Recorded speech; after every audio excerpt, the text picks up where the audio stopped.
guys. So mao na ni ang para atsara guys.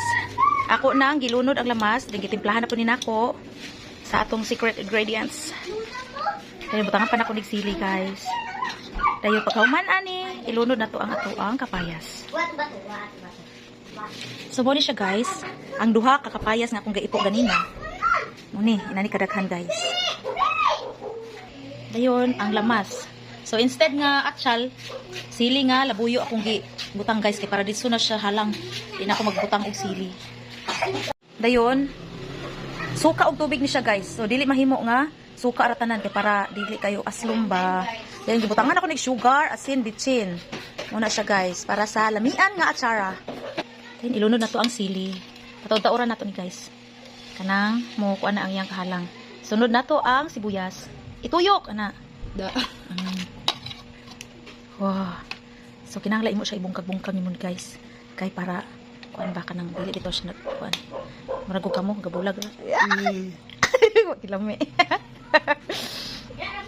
Dayon ang atsyal. Baw. Baw. Nani ang ato ang sauce sa atsara. Dayon ilunod na to ang ato ang kapayas. Kay para dili kay siya kuan mawa ang iya ang danlog. Pero gibutangan na nako ni siya kuan guys, gikupusan nako ni siya asin. Lami na kay ni guys. Ito ang atsara. Gi bobo.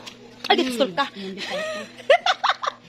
Ayun atong kayon. Pataw-tawran pa natin siya guys. Nang igo yun nga magluto-luto siya gamay. Pero di po na to labanan. Tanawa mo atsara guys. Pagilan! Na, tara guys.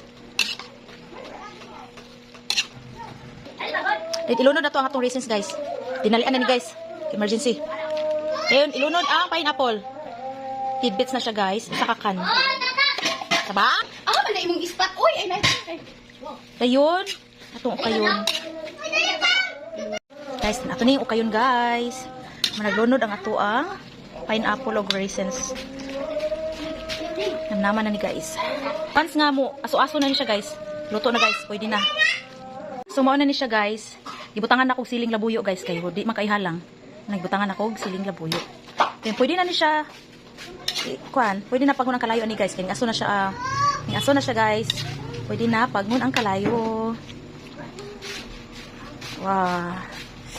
See that? Lamig kayo siya guys. Super yummy. Super yummy.